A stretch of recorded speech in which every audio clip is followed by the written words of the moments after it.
es un oficio del ministro de la Excelentísima Corte Suprema, señor Mario Carroza Espinosa, por el cual excusa su asistencia a la sesión de hoy por considerar que no se encuentra dentro del ámbito de sus competencias comparecer ante esta instancia. No obstante, agradece la invitación y espera que los esfuerzos de los distintos órganos del Estado puedan contribuir a superar las situaciones que dieron lugar a esta comisión. Esa es toda la cuenta, Presidenta. Muchas gracias, secretaria. Ofrezco palabras sobre la cuenta. Ofrezco palabra en puntos varios. No habiendo entonces solicitudes de palabras, vamos a dar inicio a la orden del día. En esta sesión hemos invitado al subsecretario de Justicia, el señor Sebastián Valenzuela. ¿Le dimos ya el ingreso a los invitados, secretaria? ¿Sí? Sí, Presidenta, nos falta la señora de la Coordinadora Nacional del Programa Mi Abogado, señora Verónica Pincheira. Presidenta. Ella no está. ¿Presidenta? ¿Sí? ¿Quién me estaba...? El subsecretario. Subsecretario de Justicia. Subsecretario, muchas gracias por acompañarnos. Cuénteme. Sí, Presidenta, disculpe la interrupción, solamente aprovecho de saludar a todos, obviamente, pero informar que Verónica Pincheira también se encuentra en la misma sala donde estamos nosotros desde el Ministerio de Justicia, como encargada del programa Mi Abogado, que también ha sido citada, así que también se encuentra presente, Presidente. Perfecto. Estamos todos entonces, vamos a dar inicio de inmediato para que podamos escuchar todas las intervenciones el día de hoy y no quede nada pendiente. Vamos a ir, como ha sido costumbre en esta comisión, de lo general a lo particular. Por eso vamos a dar la palabra en primer lugar al subsecretario de Justicia, el señor Sebastián Valenzuela. Subsecretario, muchas gracias por acompañarnos el día de hoy y tiene la palabra hasta por 10-15 minutos. Muchas gracias, Presidenta. En primer lugar, saludarla a usted y por su intermedio a todos los miembros de esta comisión investigadora y también aprovecho de extender el saludo al resto de los invitados a la sesión del día de hoy. En primer lugar, me gustaría, Presidenta, destacar y relevar la importancia que tiene esta comisión investigadora precisamente para un tema que es de la mayor trascendencia y la importancia desde el punto de vista de la protección de los derechos de los niñas y adolescentes. Podrá haber dado cuenta ya la comisión respecto a las sesiones anteriores, la profundidad que tiene este fenómeno y espero también con los antecedentes aportar efectivamente cuál es la situación actual en la que encontramos, los pasos que se han dado en esta materia, pero también los desafíos que hay que abordar y que competen al Estado en su conjunto. Esto no pasa por balas de plata simplemente con una única solución. Acá estamos hablando de un fenómeno tremendamente complejo, multicausal y tal como voy a dar cuenta en la presentación, con un cambio de enfoque a nivel cultural también de la percepción que tenemos muchas veces respecto de los niños y adolescentes cuando son víctimas precisamente de la explotación sexual comercial. En ese sentido, Presidenta, tengo una presentación, pido autorización para que podamos compartir pantalla. La idea es exponer acciones desde el Ministerio de Justicia y Derechos Humanos vinculados a esta materia. Voy así omitir lo que tenga que ver más bien con aspectos de la representación jurídica, particularmente el programa Mi Abogado, precisamente porque también ha sido invitada la coordinadora general, Verónica Pincheira, que también obviamente después va a hacer una intervención desde el programa y explicar mayores antecedentes. Y sin perjuicio de esta presentación, naturalmente desde ya, Presidenta, quedamos absolutamente disponibles, no solamente a las preguntas y consultas que pueden haber por la presentación, sino todos los otros antecedentes que se requieran sobre la materia. Perfecto. Ahora bien, Presidenta, entonces paso a exponer la presentación. Lo primero que me gustaría señalar es desde el Ministerio de Justicia y Derechos Humanos las distintas iniciativas en una mirada, esto es bastante general y tratando de destacar algunos hitos ya desde fines del milenio anterior, estamos hablando de 1999, distintas acciones que se han emprendido en esta materia. Esto parte, tratando de justamente englobar esto en el año 1999, con lo que se establece como el primer marco para la acción contra la explotación sexual comercial de niños, niñas y adolescentes en el año 99. Esto ha ido evolucionando, voy a explicar después más en detalle el estatus actual, donde ya ha finalizado el tercer marco para la acción respecto de conclusiones y propuestas respecto a las cuales precisamente esto nos tiene trabajando en distintas iniciativas, tanto de gestión como legislativa. Un segundo aspecto que tiene una relevancia simbólica, pero muy importante justamente para poder posicionar este tema, es desde el año 2005 que se declara el día 18 de mayo como el Día Nacional de la Lucha contra la Explotación Sexual Comercial. Este es un hito que todos los años destacamos y que precisamente en particular este año dio también motivo para el cierre del tercer marco para la acción y la presentación de un importante proyecto de ley que voy a comentar más adelante. Tercer aspecto mencionado, la realización durante el periodo 2012-2019 del segundo y tercer marco para la acción, particularmente el 2012 al 2017, el segundo marco, y el tercer marco que se realiza en el trienio 2017 hasta el 2019.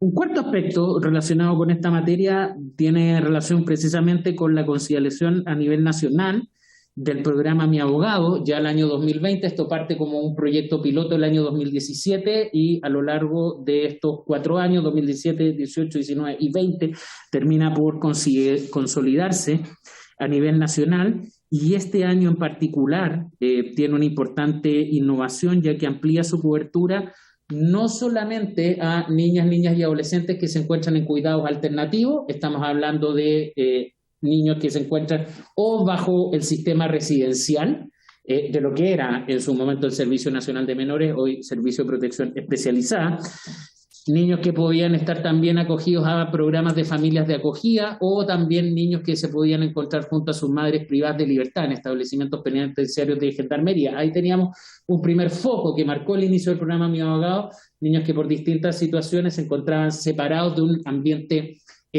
familiar a lo que se apunta a restituir. Sin embargo, este año, por eso remarco el hito, el programa Mi Abogado amplía su cobertura a niños que se encuentran con medidas de protección de carácter ambulatorio, es decir, participando de algún programa de distinta intensidad ejecutado por el Servicio de Protección Especializada, Servicio Mejor Niñez, y por lo tanto hay un incremento importante, pero reitero en esto, no voy a entrar mayor en profundidad, que se encuentra también citada la coordinadora general del programa. Un quinto aspecto tiene que ver con un convenio que celebramos este año también con el Ministerio Público y que voy a explicar a continuación en detalle para facilitar la detección y la oportuna persecución penal de casos vinculados a esta temática, y finalmente un proyecto de ley que fue presentado este año y que está siendo conocido en estos minutos por la Cámara de Diputados, que establece un estatuto regulatorio específico para la sanción de la explotación sexual comercial. Insisto, esto van a ser materias que voy a señalar más en detalle adelante. Ahora bien, interesa quizás antes de centrarnos directamente en lo que es el fenómeno de la explotación sexual comercial infantil, la distinta legislación que como país hemos ido adaptando, en la que le ha tocado una participación importante al Ministerio de Justicia y Derechos Humanos, que tiene que ver con la protección en la esfera de la sexualidad de los niños, niñas y adolescentes. En primer lugar, cabe destacar desde luego la publicación en el año 2018 de la ley de entrevistas videograbadas, y que el próximo año, en octubre del año 2022, termina de implementarse a nivel nacional, abarcando las regiones metropolitanas de Valparaíso, O'Higgins y Los Lagos. Destaco esto porque, tal como se ha señalado, esto implica un cambio cultural dentro de los distintos intervinientes del sistema de justicia en la forma en la que nos acercamos a niños, niñas y adolescentes cuando son víctimas de delito. Sabido es el problema que ha tenido el sistema de justicia penal, donde reiteradas declaraciones que se pueden hacer respecto de un niño que ha sido víctima de delitos sexuales, primero por la policía, por ejemplo, después por el fiscal a cargo, después es citado a declarar en un juicio oral, expuesto en un contrainterrogatorio a la defensa, claramente no se condice con una mirada desde el interés superior del niño, y por lo tanto acá como país nos dimos una legislación que abordara de una manera totalmente distinta los casos en que tenemos víctimas a niños, niñas y adolescentes. Esta ley ha permitido que el día de hoy tengamos ya 354 entrevistadores acreditados. Es una función que compete a esta Subsecretaría de Justicia participar en la acreditación de las personas que son las únicas que van a tener una interacción directa con los niños, niñas y adolescentes, y por lo tanto es muy importante esta preparación y acreditación. Esta ley, además, ha permitido desde su implementación ya el año 2019, cuando comenzó en la primera zona del país, realizar más de 4.800 entrevistas investigativas y más de 300 declaraciones judiciales. Es decir, cuando el sistema de justicia ha conocido una denuncia en que puede estar implicado un niño, niña o adolescente, más de 4.800 casos ha operado esta figura, un entrevistador acreditado es quien tiene directamente contacto con la víctima del delito, y en el caso de las declaraciones judiciales son las declaraciones que se rinden en el tribunal, ya no en la fase de investigación, sino que durante el desarrollo de un juicio oral, donde también está regulado de una manera totalmente distinta esto y por lo tanto ha tenido pleno uso.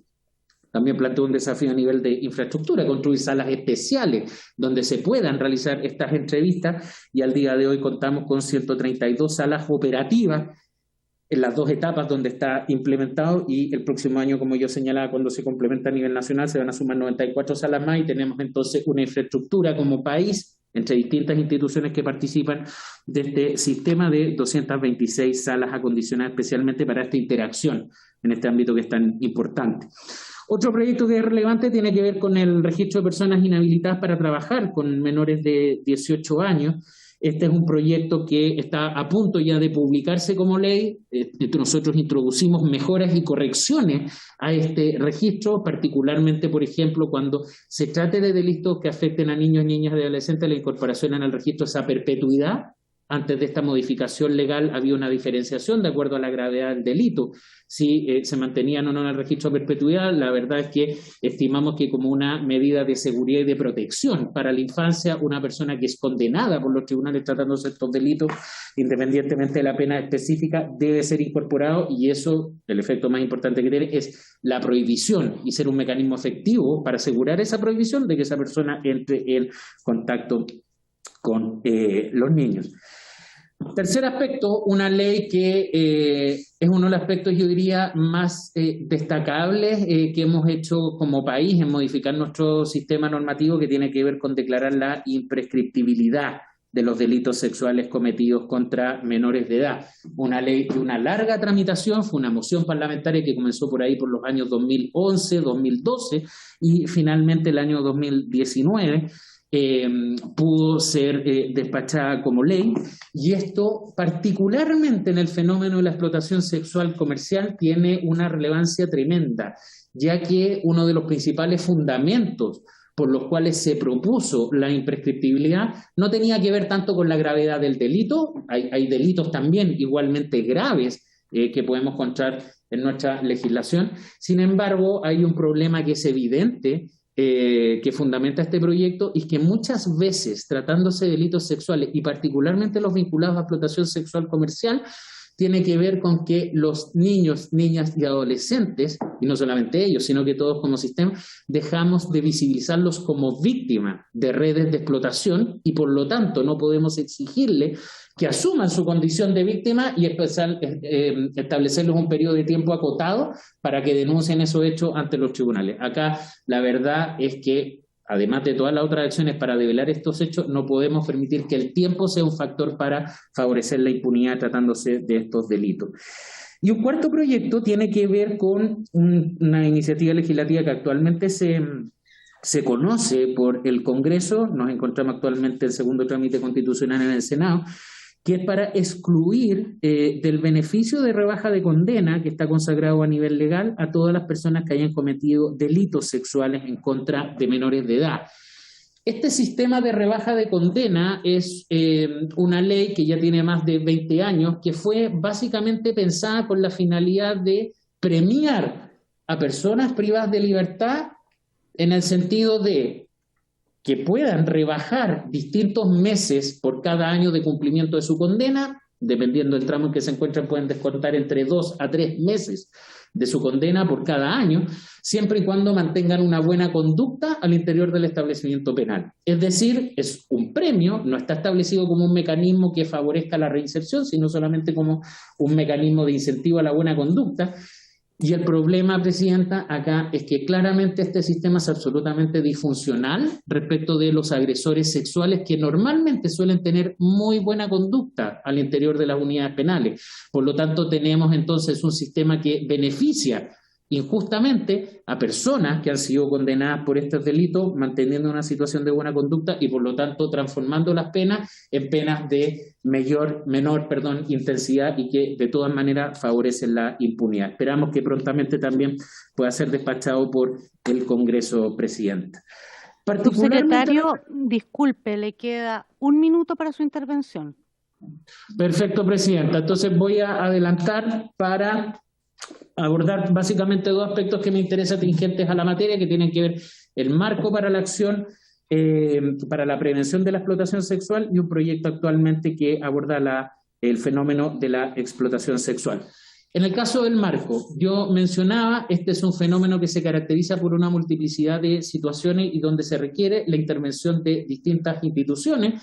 En el año 99 comenzó el Estado a implementar estos marcos y yo señalaba en el estatus actual se terminó con el tercer marco para la acción que abarcó el trienio del 2017 al 2019, donde se establecen una serie de objetivos. Particularmente acá se trabajó en objetivos vinculados al análisis, la prevención, la detección, la sanción de la explotación sexual y a la restitución de derechos. Son casi 40 objetivos distribuidos en cada uno de estos componentes. Esto culminó con la elaboración de un informe que vamos a poner obviamente también a disposición de la comisión, donde se establecen acciones en estos 5 ejes, y se hizo una entrega al Ministerio de Desarrollo Social, producto de los cambios institucionales, para que desde la Subsecretaría de la Niñez se elaborara una mesa con el fin de promover y proteger obviamente los derechos de los niños en esta materia, para trabajar en una mesa intersectorial para abordar ya el 4º marco en el periodo 21-23 en los próximos años. Quisiese adelantarme, acá hay una mención específica a un protocolo de colaboración que firmamos con el Ministerio Público en este año, particularmente para poder hacer un intercambio expedito de información en los casos donde se detectaran denuncias por redes de explotación sexual comercial asociadas en su minuto a residencias que puedan ser administradas directamente o indirectamente por el Servicio Nacional de Menores. Esto continúa, no obstante hoy día el cambio institucional a través del programa Mi Abogado, donde básicamente proponemos el intercambio de información a nivel de las denuncias efectuadas, las querellas presentadas por el programa Mi Abogado, los datos de contacto para poder facilitar las diligencias investigativas. Este convenio, como se señala, había sido activado ya en 7 oportunidades desde junio y tenemos un primer reporte que nos entregó en su minuto el Ministerio Público. Solo quisiera terminar, Presidenta, ya que me voy a avanzar varias láminas para llegar hasta el final, un proyecto que aparece en la lámina 14, que me parece interesante porque es atingente al trabajo de la comisión, que tiene que ver con una modificación completa a la forma en que en el Código Penal tratamos la explotación sexual comercial. Básicamente lo que buscamos es visibilizar el fenómeno de la explotación sexual de niños y, en segundo lugar, poder establecer diferencias entre la explotación sexual de otros delitos sexuales.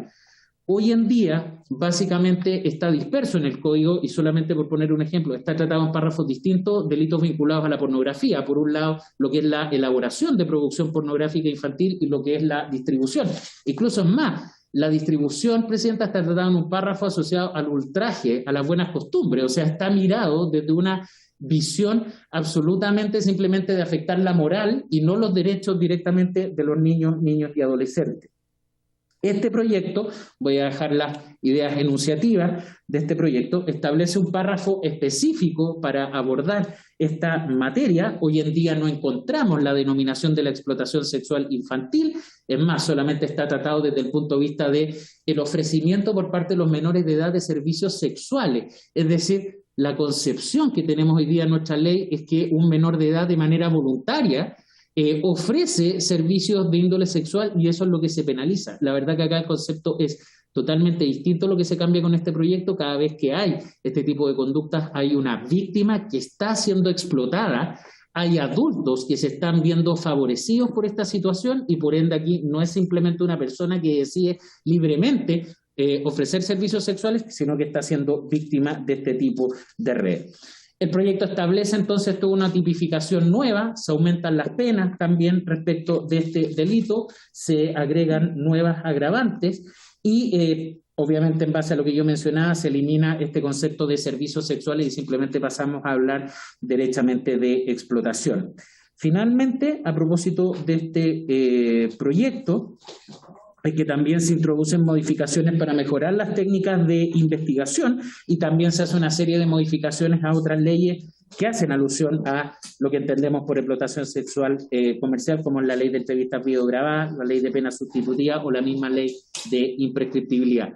Este proyecto en particular, presidente, y me interesa destacarlo, fue la semana pasada despachado por la Cámara de Diputados, por lo tanto está ya a puertas de ser conocido en segundo trámite constitucional, ha contado también con la participación, por ejemplo, de la Defensoría de la Niñez, hemos hecho mesas de trabajo también junto con el Ministerio Público y el equipo de la Defensoría de la Niñez para poder perfeccionar este proyecto y esperamos que prontamente pueda ver la luz porque cambia de una manera radical la visión en el sistema de justicia penal que tenemos para sancionar este tipo de hechos.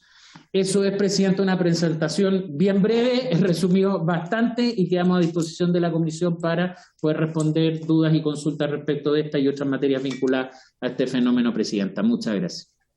Muchas gracias, subsecretario, por su presentación. Quiero ofrecer a las señoras diputadas la palabra para preguntas, comentarios. No veo muy bien de acá, creo que la diputada Olivera, ¿o no? No, presidenta, por acá no. Perfecto, entonces, si no hay solicitudes de palabra, yo la palabra para hacer algunas preguntas.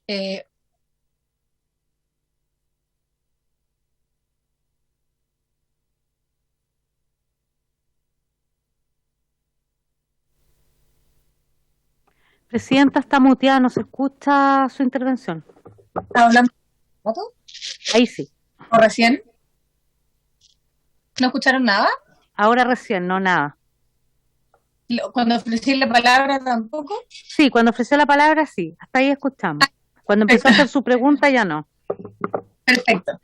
Subsecretario, como usted mencionaba en su presentación, ustedes estuvieron a cargo del tercer marco de prevención de la explotación sexual comercial de niños, niñas y adolescentes y se hizo una breve explicación de cómo se trabajó, pero a mí me gustaría preguntar en particular, ¿cómo se trabajó con las instituciones y con las organizaciones para abordar de manera concreta los casos de explotación sexual de niños, niñas y adolescentes? Quisiera saber si en ese espacio se revisaron antecedentes o casos específicos de niños, niñas y adolescentes que hubiesen sido objeto de explotación sexual comercial. Y, por último, preguntar cómo ha sido la relación con el Poder Judicial para abordar la explotación sexual comercial de niños, niñas y adolescentes. Esas son mis preguntas, subsecretario. Si no hay más preguntas de señores y señoras diputadas, le doy la palabra para que pueda contestar. Gracias, presidenta. A ver, respecto del trabajo que significó el tercer marco para la acción, este es un trabajo intersectorial, precisamente por parte de los análisis donde se ha dado cuenta de que esto tiene que tener una perspectiva intersectorial. Son bastantes las instituciones. Menciono, por ejemplo, el Ministerio Público, el Ministerio de Interior y Seguridad Pública, Ministerio de Relaciones Exteriores, de Desarrollo Social y Familia, de Educación, Ministerio del Trabajo y Previsión Social, Ministerio de Salud y Ministerio de la Mujer y Equidad de Género, además, obviamente, de este Ministerio de Justicia y Derechos Humanos. Se trabajó también con ambas policías, Carabineros de Chile y Policía de Investigaciones, también desde luego a nivel de servicios, el Servicio Nacional para la Prevención y Rehabilitación del Consumo de Drogas, el Servicio Nacional de Turismo, desde luego, en su momento el CENAME, el Servicio Médico Legal, corporaciones de asistencia judicial y también organismos de la sociedad civil, entre ellos organismos colaboradores acreditados. Y la verdad es que el trabajo en virtud del cual se realiza este tercer marco, yo mencionaba, tiene una división en distintos componentes, particularmente 5 componentes que dicen relación con el análisis de de la situación, las medidas destinadas a la prevención, medidas destinadas a la detección oportuna, medidas destinadas a la sanción y otras medidas destinadas a la restitución. Por eso que da cuenta también de una participación amplia de las instituciones. Y se elaboró en base a objetivos que se distribuyen en estos 5 componentes. Por ejemplo, los que más están llenados en esta situación tienen que ver con los componentes de prevención. Ahí hay 34 líneas de acción destinadas a la prevención. En la detección son 20, por ejemplo. La restitución de derechos son 9. Termina con un documento donde se hace un seguimiento a cada una de estas líneas de acción, a cada uno de estos objetivos, separados por las instituciones responsables, y muchas de ellas obviamente están en permanente avance. Y por ejemplo, una de ellas con las que culmina este informe dice relación en la beta de sanción y de detección, la forma en que tratamos la explotación sexual versus hoy día como está tratada la mal llamada prostitución infantil. Y eso es lo que promovió justamente este proyecto de ley que yo hacía alusión a que fue despachado la semana pasada por la Cámara. O sea, ahí la conclusión fue, entre las distintas instituciones, que se está abordando desde el punto de vista normativo un fenómeno que invisibiliza a los niños como víctimas y que por lo tanto hay que cambiar el enfoque desde la prostitución hacia la explotación. Eso permite también encontrar vacío en nuestra legislación. Se modificó también en este mismo proyecto, fruto también del análisis de este informe, algunos aspectos que no están cubiertos hoy día en nuestra legislación en lo que tiene que ver con pornografía infantil, particularmente transmisiones en vivo de imágenes que pudiesen afectar a niños, niñas y adolescentes. Ahora, respondiendo a su pregunta, Presidenta, respecto a casos específicos, no, la respuesta es no. Los casos específicos son vistos exclusivamente por mandato constitucional por el Ministerio Público, quien encabeza la investigación, y por lo tanto no hay un análisis respecto de situaciones en particular. No obstante, y por eso lo mencionaba en la presentación, nosotros desde el Ministerio de Justicia y Derechos Humanos promovimos la firma de un convenio con el Ministerio Público que pudiese incentivar una mirada, yo diría, más bien amplia respecto de este fenómeno. ¿Por qué lo menciono? Porque por un lado uno tiene desde los casos que pueden estar vinculados a niños, niñas y adolescentes que se encuentran en cuidado residencial, sea en lo que era la época residencia administrada directamente por Sename o por colaboradores acreditados, las denuncias que se efectúan. Para eso el Servicio Nacional de Menores tenía en su minuto un protocolo, se hacían esas denuncias y se ingresaban al Ministerio Público. Pero no queríamos quedarnos solamente con eso, con el deber de cumplir la denuncia. Lo que queríamos era que obviamente estas investigaciones avanzaran. Por lo tanto, en marco de este convenio, lo que se hace es dar información más bien sistematizada. Se recopila, por ejemplo, lo que ya fue denunciado por parte del Servicio Nacional de Menores. En paralelo hay acciones que realiza el programa Mi Abogado. Por ejemplo, puede interponer una querella que va en paralelo al inicio de la causa por la denuncia, y por lo tanto lo que nos interesa es dar esa visión más sistemática al Ministerio Público. Por lo tanto se hace una entrega de eso, más las personas que están a cargo, por ejemplo, de la querella en particular. Algo más de eso puede también comentar después, si lo tiene bien usted, Presidenta, Verónica Pencheira, como encargada del programa Mi Abogado. Entonces, lo que quisimos es esos casos poder apoyar al Ministerio Público, pero no somos nosotros los que podemos realizar la investigación, no obstante las recomendaciones que hay en esta materia. Y por eso, en estos casos en particular, en estos meses que ha llevado el convenio, hay 7 casos que hemos nosotros activado el protocolo, hemos enviado toda esa información, está disperso en 4 o 5 regiones, estos casos que hemos detectado. Hemos pedido también a fines de octubre una información pidiendo cuenta al Ministerio Público de cuál ha sido el resultado. En dicha oportunidad el Ministerio Público nos hizo un resumen de las investigaciones. No habían condenas hasta el momento. En uno de los casos, recuerdo, se nos informó que estaba una acusación presentada, había una persona en prisión preventiva, pero se señaló por parte del Ministerio Público que en virtud de este convenio nos iba a dar una reportabilidad anual, y dado que en junio del año 2021 se había firmado el convenio, recién en junio del 2022 íbamos a poder conocer el resultado de las investigaciones. Por lo tanto, no podemos nosotros, una vez que ya está activada la investigación, sin perjuicio de toda la colaboración posible, la suministración de esta información, tener participación en la investigación directamente. Así que por eso el contenido del marco para la acción, que insisto también vamos a hacer llegar estos informes a la Comisión, lo vemos viendo en una perspectiva global y sistémica y no la investigación del caso a caso, Presidente. Gracias, subsecretario. Ofrezco la palabra. La diputada Olivera está pidiendo la palabra, presidenta. Diputada Olivera. Gracias, presidenta. Saludo a todas y todos. Al subsecretario, agradecer por su exposición. Y me gustaría preguntarle, dentro de los 5 componentes que usted menciona, está la prevención, la detección y la restitución. Me gustaría saber cómo están trabajando esos 3 conceptos. ¿Cómo están trabajando la prevención? ¿Cómo detectan? ¿Y cómo se hace esa restitución? Me gustaría que si nos puede profundizar un poco más en eso. Muchas gracias. Gracias, diputada. Palabra, subsecretario.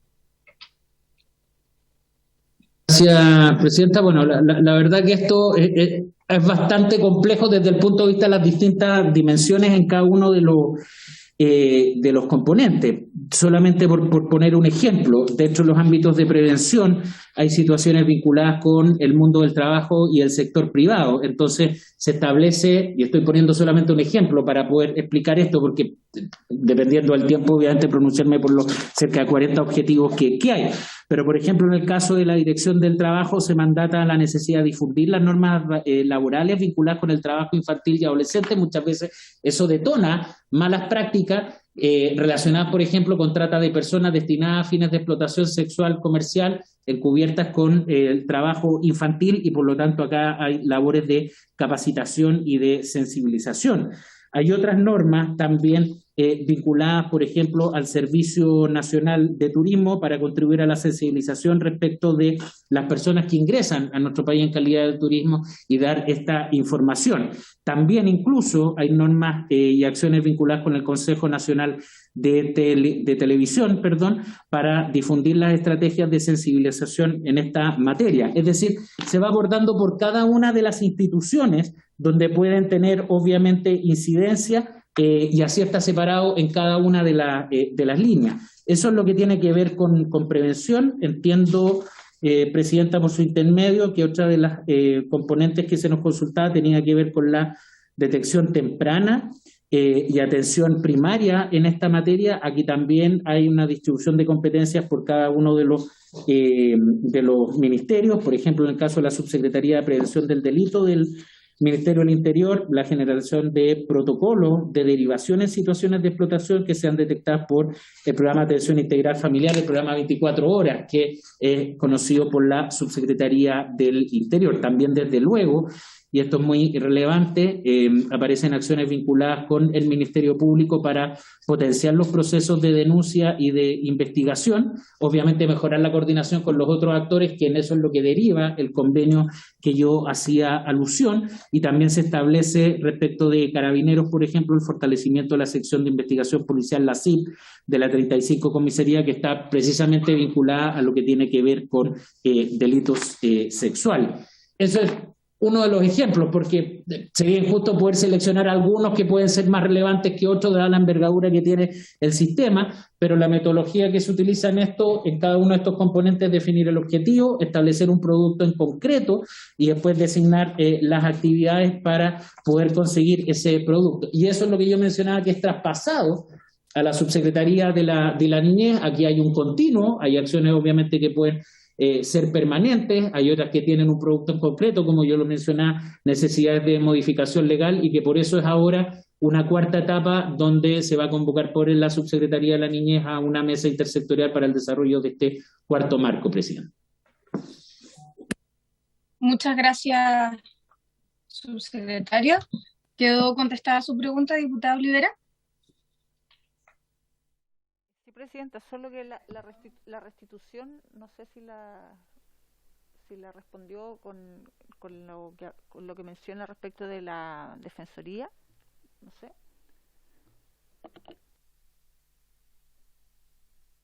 Subsecretario. Sí, respecto entiendo la pregunta, era así, me faltó uno de los componentes que preguntaba la diputada por su intermedio, que están vinculados más bien a la protección y restitución de derechos. Aparece también acá involucrado el Ministerio Público, Senda, las corporaciones de asistencia judicial, desde luego el Ministerio de Salud, el Servicio Médico Legal. Por ejemplo, en el caso del servicio médico legal, lo que se establece es implementar adecuadamente a nivel de infraestructura la normativa técnica general para la atención de víctimas de violencia sexual. Aquí cabe recordar que se requiere infraestructura específica en materia de salud, particularmente en el caso del servicio médico legal, para atender a esta población.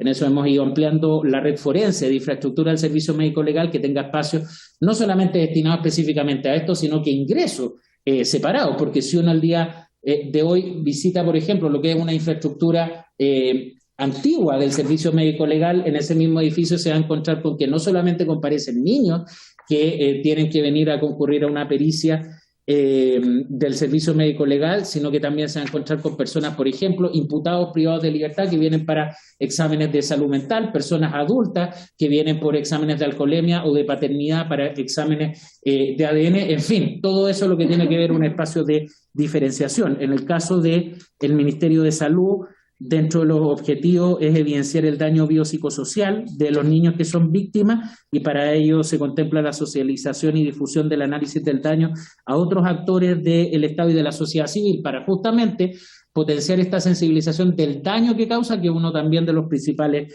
desafíos. En fin, esos son dos ejemplos que menciono a propósito de ese acápite, pero insisto, este informe lo estamos haciendo llegar a la comisión también para que lo pueda analizar en detalle, presidente. Muchas gracias, subsecretario. Ahora sí, en función del tiempo, le damos las gracias al subsecretario por habernos acompañado el día de hoy, por su presentación. Y vamos a dar pie a la segunda intervención del día de hoy. Vamos a dar la palabra también hasta por 10, 15 minutos máximo a la coordinadora nacional del programa Mi Abogado, a la señora Verónica Pincheira. Presidenta, vamos a cambiar de lugar para que pueda exponer Verónica Pincheira. No hay problema.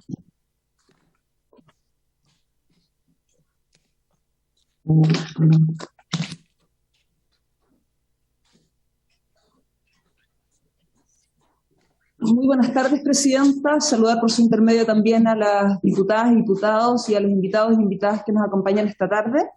Efectivamente, bueno, soy Verónica Pincheira, coordinadora nacional del programa Mi Abogado, y vamos a compartir una presentación para tratar de hacer muy breve y muy conciso el tema que nos convoca el día de hoy. En primer lugar, creo pertinente porque no sé si todos los parlamentarios y parlamentarias que nos acompañan hoy día conocen el programa Mi Abogado, de qué se trata y cómo funcionamos. Por lo tanto, les voy a contar muy brevemente de qué se trata el programa y cuál es el modelo de intervención. Este es un programa de defensa jurídica especializada, interdisciplinaria, integral e independiente que mediante el trabajo de una tripleta psicosociojurídica aborda todas las causas y procesos de toda materia y en toda instancia en que se vean envueltos los niños, niñas y adolescentes representados con respeto irrestricto a los principios de derechos humanos de la infancia y adolescencia. Acá aplicamos absolutamente los principios de derecho internacional, aplicamos mucha convención, entendemos que la normativa nacional se queda corta para las necesidades de los derechos de la infancia y la adolescencia, y este programa se ha caracterizado por incluir muchísimo aplicación de derecho internacional. ¿Cuáles son las características principales? En primer lugar, la atención de cada niño, niña y adolescente por una tripleta compuesta por un abogado que tiene a su cargo 60 niños, niñas y adolescentes y una dupla psicosocial que atiende un máximo de 180. Estos dos números tienen una posibilidad de aumento de un 25% y cuando se llega a este nivel ya no se aceptan más designaciones para esos profesionales. Por lo tanto, si una región tiene a todos sus profesionales ya en el tope, no se van a aceptar más designaciones. Esto es muy importante porque esto es lo que permite que los demás estándares también se cumplan, que tiene que ver con la relación directa y constante con los niños, niñas y adolescentes, con una visita o observación mensual como mínimo, además de cada vez que se requiera por contingencia o solicitud del propio niño o de quienes tengan su cuidado. Hay un intenso trabajo intersectorial de la dupla psicosocial con los niños, niñas y adolescentes y sus familias cuando es posible, que excede por mucho la tramitación de las causas judiciales. Acá la representación la entendemos como algo holístico, algo integral, que va más allá de simplemente ir a tribunales, sino que hay que ver todos los aspectos que afectan la vida del niño, tanto en educación, salud, vivienda, recreación, empleo, características de grupos prioritarios, todo esto pensando en prevenir la institucionalización o lograr el retorno a la vida en familia. Por otro lado, tenemos un trabajo de profesionales en oficinas que son arrendadas exclusivamente al efecto, lo que permite la protección de los niños al evitar el encuentro con sus contrapartes que usualmente son representadas por las corporaciones de asistencia judicial. Tenemos oficinas de muy alto estándar que permiten que los niños vayan al programa. Muchas veces cuando hacen evasión, hacen abandono del sistema, terminan en la oficina del programa. Por esta relación cercana que logramos y porque se sienten cómodos y tenemos espacios habilitados para que esto ocurra. Nosotros trabajamos con profesionales con experiencia y formación específica en derechos de la infancia y adolescencia, que trabajan con jornada completa y dedicación exclusiva al cargo en turnos que cubren 24/7. Acá sabemos que las emergencias de los niños no ocurren en horario hábil ni en días hábiles, sino que tenemos que estar dispuestos y atentos para cuando ocurra cualquier situación poder responder a ello. Y los equipos del programa así lo hacen. Y finalmente tenemos una unidad técnica de alta especialización radicada, que es la Subsecretaría de Justicia, que monitorea la aplicación del modelo, fiscalizando el trabajo de los equipos y que presta apoyo en los casos complejos y se encarga del control operativo y presupuestario de cada uno de los equipos regionales. Lo que permitió esta unidad técnica, en el fondo, es que la atención de un niño que está en Arica sea exactamente del mismo estándar y con los mismos lineamientos que un niño que está en Magallanes. Nos ha permitido tener una visión a lo largo de todo el país, poder ir viendo casos que ya han ocurrido, por lo tanto nos permite tener la experiencia para poder guiar a los profesionales en cómo llevar un caso determinado y, insisto, unificar un estándar de atención de excelencia. ¿Cuál es el estado actual del programa? Tenemos cobertura completa en las 16 regiones del país. Como comentaba el subsecretario, en octubre del año 2020, un año antes de lo que teníamos pensado, logramos la cobertura nacional. Este programa parte del 2017 en 4 regiones y estaba pensado exclusivamente para niños, niñas y adolescentes de residencias de Sename. O sea, nos quedaban fuera las coadyuvantes, nos quedaban fuera todos los demás niños. O sea, era una población muy acotada. En cambio, hoy día tenemos una población objetivo que tiene que ver con todos los niños, niñas y adolescentes que tengan una medida de protección por vulneración de derechos, sea esta ambulatoria o de cuidado alternativo. Tenemos hoy día 552 profesionales en todo el país, mayoritariamente abogados, trabajadores sociales, psicólogos y personal administrativo. Es muy importante acá ver cómo hemos crecido en estos cuatro años y poco. El presupuesto inicial, ahí está mal, dice 2018, pero era 2017, era de aproximadamente 1.000 millones, cuando parte esto como un piloto. Y el presupuesto aprobado para el año 2022 está cercano a los 23.000 millones de pesos. ¿Ya? Yo creo que hay pocas políticas públicas que tengan un crecimiento de esta magnitud y que tiene que ver con que efectivamente se ha demostrado que funciona, que hay resultados tangibles. Hoy día tenemos 18.286 niños, niñas y adolescentes vigentes en todo el país, y de ellos hay 4.090 que están en residencias, y esto equivale al 89% del total de niños en dicha situación. ¿Por qué no tenemos el 100%, que es nuestra meta? Porque hay algunos que están todavía que tienen representación de entidades privadas, ¿ya? Y sobre todo de consultorios de universidades. Y es particularmente en la región metropolitana donde no hemos logrado, pese a la especialidad del programa, lograr que se traspase la curaduría, pese a que entendemos que es la mejor opción para un niño que está en esa situación. Pero aspiramos a tener el 100% de todos los niños que están en modalidades de cuidado alternativo particularmente. También, como comentaba el subsecretario, durante agosto y septiembre de 2021 se ejecutó el traspaso de todos los niños, niñas y adolescentes que estaban anteriormente atendidos por los PRJ, los programas de representación jurídica del Servicio Nacional de Menores, toda vez que el 1 de octubre, cuando entra en vigencia la ley que crea el Servicio Mejor Niñez, este servicio no tiene facultades de representación jurídica y esta oferta se acaba. Por lo tanto, para evitar que estos niños dejaran de tener una defensa jurídica, lo que se decidió fue hacer el traspaso de ellos al programa Mi Abogado y con el esfuerzo consiguiente, obviamente, de lograr que el Ministerio de Hacienda entregara los recursos para poder ampliar el programa al doble, que finalmente fue lo que ocurrió. Ahora entrando en la materia que nos convoca, respecto de la explotación sexual comercial de niños, niñas y adolescentes, ¿qué es lo que podemos decir nosotros como programa? ¿Qué es lo que hemos visto? ¿Cuáles son las víctimas más frecuentes? Tenemos a las adolescentes mujeres en acogimiento residencial. Sin perjuicio de ello, tenemos casos en residencias de preescolares y esto nos parece gravísimo. Tenemos 2 casos que se produjeron en la región del Biobío, uno del cual tomamos conocimiento el año 2020 y otro el 2021, ambos en residencias de lactantes y preescolares.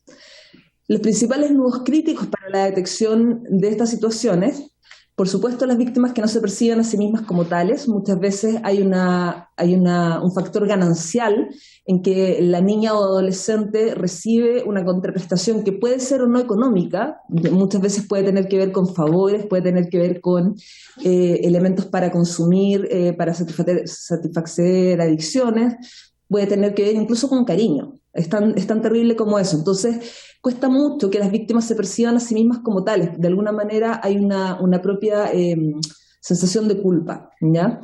Luego, los profesionales no entrenados para detectar los indicios, por ejemplo, hay indicios que para nosotros como programa ya son sumamente claros y que de inmediato empezamos a abordar el tema como un caso muy posible de ESNA.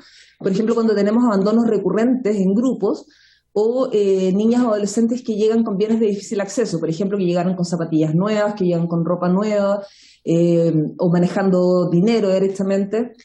Evidentemente ahí tenemos una señal de que algo está pasando, algo que no corresponde. Otro problema para la detección es la poca credibilidad entregada al relato, que tiene que ver con la victimización secundaria, por supuesto, y que tiene que ver con los adultos y adultas que se relacionan con estas niñas y adolescentes que no creen en el relato, dicen que ellas se exponen voluntariamente, y eso evidentemente también inhibe la posibilidad de que puedan entregar un relato correspondiente y pueda hacerse la persecución correspondiente. Y también está la variable del consumo de sustancias, que muchas veces cuando se producen estas situaciones de explotación sexual comercial, tiene que ver, está asociado con un abandono del espacio residencial y muchas veces hay un consumo de sustancias importante que evita incluso la memoria de las víctimas, ¿ya? Tenemos todos estos problemas que están asociados para la detección. Y respecto al abordaje, ¿cuáles son los principales nudos críticos para el abordaje del fenómeno? En primer lugar, la detección inoportuna. Aquí muchas veces los casos se van detectando mucho tiempo después, cuando hay una develación, cuando ya una de las víctimas ya sencillamente no puede más o ha logrado salir de este espacio donde no estaba siendo protegida y hace una develación. La falta de especialización de quienes tratan con niñas y adolescentes víctimas. Acá efectivamente lo ideal sería tener gente especializada en victimología de explotación sexual comercial para saber cuándo estamos ante indicios de que esto está ocurriendo y cómo tratar con estas víctimas.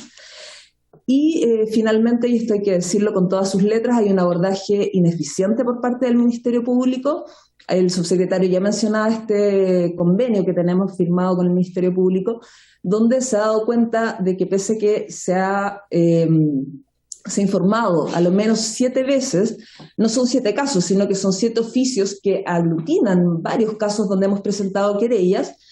La respuesta que nos da el Ministerio Público finalmente de todos estos casos donde hay querella es que en uno hay formalización.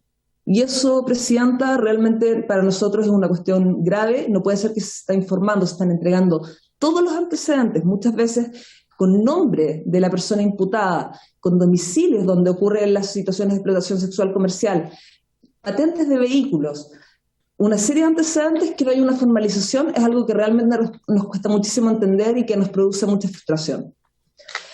¿Cuáles son las acciones del programa al respecto? Bueno, la presentación inmediata de cautelares en familia, las denuncias y querellas en el sistema penal, la activación del convenio establecido con el Ministerio Público, que como ya decía no ha dado los mejores frutos, la atención prioritaria a las víctimas de ESNA y la sugerencia de medidas administrativas para la detección y abordaje de casos. ¿A qué voy con esto? Por ejemplo, cuando Sename tenía la circular 5 y 6, que tenía que ver con las vulneraciones de derechos de niños en residencia, no tenía dentro de los parámetros para informar de la denuncia algo que dijera que había una contraprestación. Por ejemplo, simplemente hablaban de una situación de vulneración en la indemnidad sexual, pero no decía que se le había pagado a la víctima, ¿ya? O que se le había dado droga a cambio. Entonces nosotros sugerimos, por ejemplo, que se incluyera esa variable porque eso nos va permitiendo mapear la situación y decir, aquí estamos ante una posibilidad de explotación sexual comercial. Respecto del fenómeno de los casos que hemos podido detectar, nosotros los dividimos teóricamente en 2 categorías. Primero, casos de ESNA en redes extrarresidenciales. Señora Pincheira, disculpe, le quedan 2 minutos para su presentación. Gracias. Los casos de ESNA con redes extrarresidenciales que tienen como principales características a niñas y adolescentes mujeres, como ya decía, un fenómeno de abandono de residencia reiterado, o sea, niñas que están constantemente saliendo de las residencias sin mayor control. Con frecuencia está asociado al grooming, donde las niñas y adolescentes van involucrando a sus compañeras, esto de sacarse fotos desnudas o semidesnudas y enviarlas a desconocidos a cambio de dinero. Muchas veces asociados al consumo de sustancias, con frecuencia hay un involucramiento de transporte público o privado. Varias de las redes de explotación sexual que hemos encontrado tienen que ver con microbuseros, taxistas, etcétera, y esto se explica muy bien porque se aprovechan de las niñas que hacen abandono y que necesitan movilizarse para llegar a otro lado. Entonces, estas personas rondan las residencias, saben perfectamente dónde están y varias de las redes que hemos identificado tienen que ver con transporte público. De nuevo, la ausencia de autopercepción como víctimas, el poco apoyo y entrega de credibilidad por parte del entorno y las contraprestaciones que, como ya decía, son tan variadas como desde el dinero hasta simplemente una demostración de cariño que muchas veces también es la parte de la seducción que tienen las personas abusadoras, ¿no? Y respecto de las redes intrarresidenciales, que son las que tuvimos dos casos que para nosotros son los más... o sea, no sé si los más, pero son extremadamente dolorosos, que fueron niños y niñas en edad preescolar, ¿ya?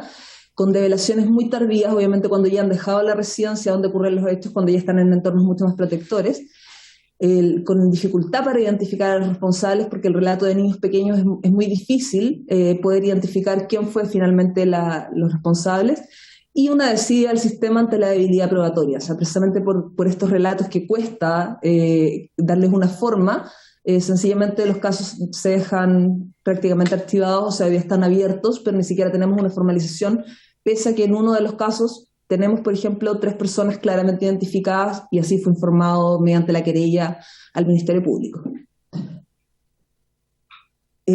Muy rápidamente, las acciones ejecutadas por el programa ante los casos de ESNA, bueno, la comunicación permanente y directa mediante entrevista, observación de los niños representados para generar vínculos de confianza, se interviene ante la mera sospecha de explotación sexual comercial y se levanta la información conducente a identificar los indicadores de explotación, la intervención preventiva, restitutiva y de protección de derechos.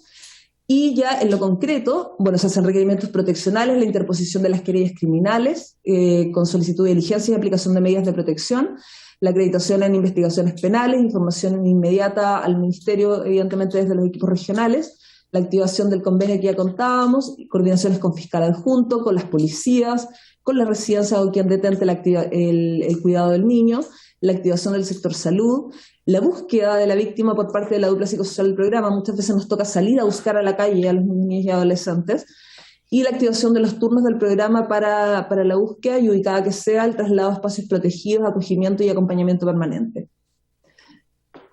Y finalmente, esto ya es la última información, simplemente para mostrarles el número de los últimos 3 años.